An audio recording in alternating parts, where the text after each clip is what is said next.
Probably the cheapest and simplest composite material that you could create would be layered ceramic. Okay, so let's review the results of the test of our DIY ballistic panels.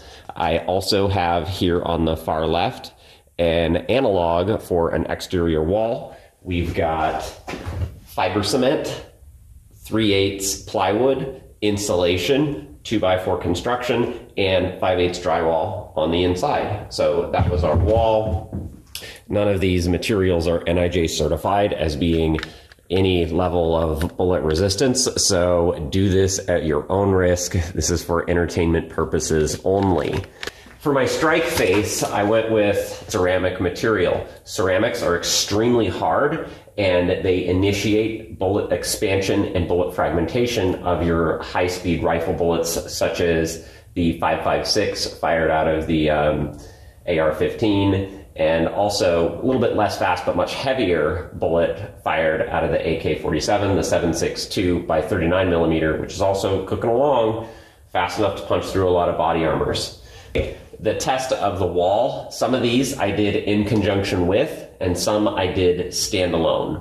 So what I found was for your 7.62 by 39 millimeter, when it came through the drywall in the interior, that round had not experienced significant deformation or beginning to tumble and yaw. As you can see, the holes left by the 7.62 by 39 millimeter on the interior of my wall analog were still relatively round and straight through. So what that means is as the bullet deforms and begins to tumble, that's when it's really going to start expending a lot of its kinetic energy, shooting either through the wall or straight on with no wall in between. It didn't really make a significant difference in the results of how the bullets performed on the various panels. So it might have made a small difference, but not one that would be readily apparent. All right, let's get into the results. So the first layer is your ceramic tile strike face, followed by a layer of drywall, followed by another ceramic layer, followed by drywall, followed by a final ceramic layer, and then finally in the very back, the 3/8 plywood backing panel. 7.62 by 39 millimeters. Barely bulged the back face of this. I had zero penetration and very little deformation. The 5.56 did not even bulge the back plywood. As a side note, I thought that the thickness of the back plywood would make much more of a difference than it actually did, although having a plywood backer did make a significant difference. So having a plywood or not having a plywood made a big difference. The exact thickness of the plywood did not make as much of a difference as I thought.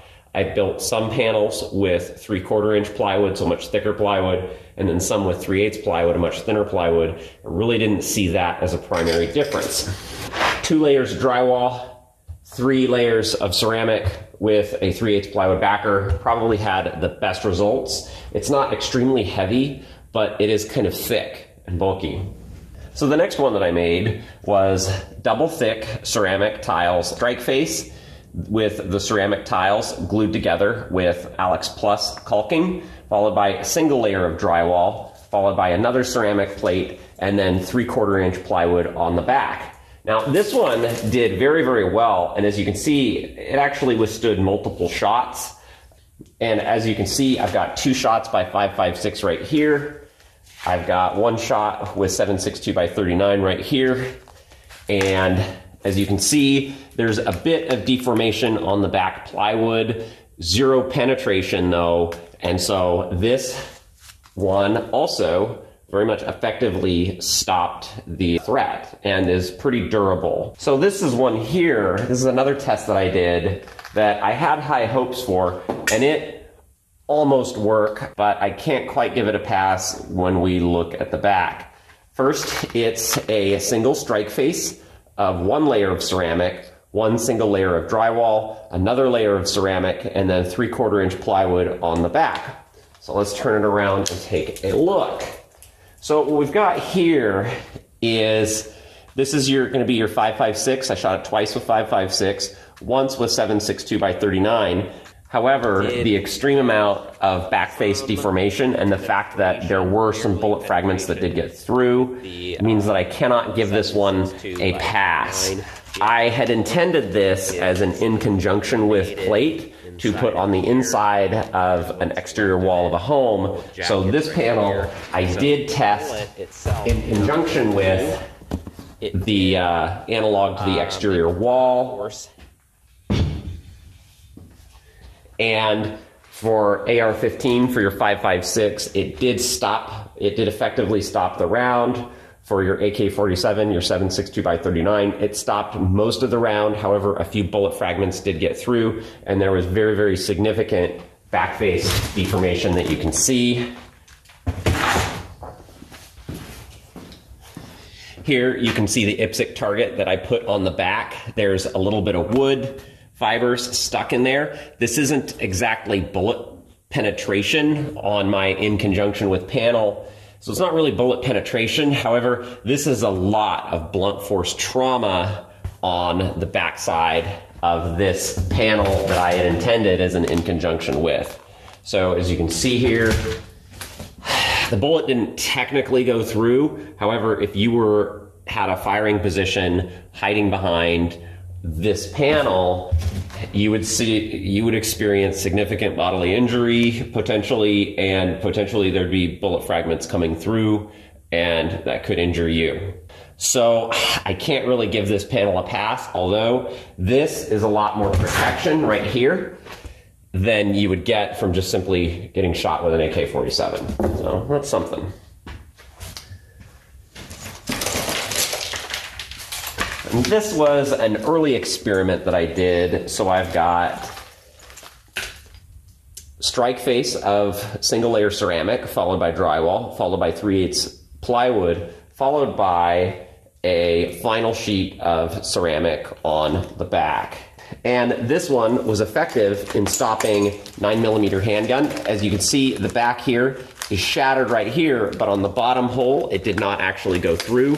However, when we move up to the rifle, you can clearly see that it just sailed right through this panel here.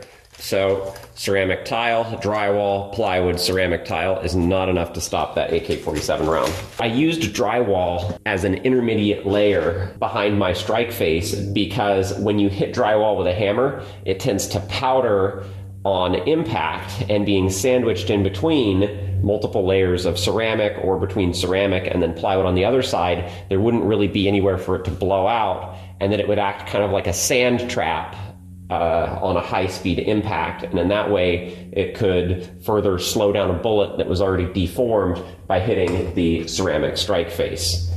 How it worked on that, it seemed to work pretty well.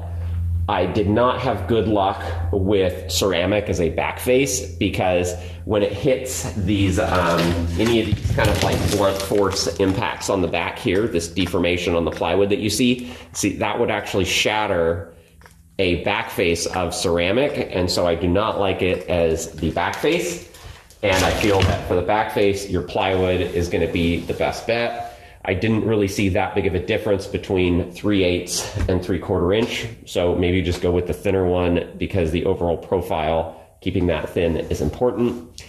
I also note that on this panel here, where I did ceramic, glue, ceramic, and then drywall, this one did not stop the bullet quite as well as the one where I did ceramic, drywall, ceramic, drywall, ceramic. So it does appear that the drywall is doing something to cushion the individual ceramic tiles. It's doing something more than would happen without the drywall, period. If people really like this video and they like the testing, I'm very open to refining this and testing some different materials. I would just have to see in terms of likes and comments and views that it's worth my time to spend a day shooting drywall in my barn. Anyway, if you like the video, hit like, hit subscribe, and we'll see you on the next one. Stay safe, everyone.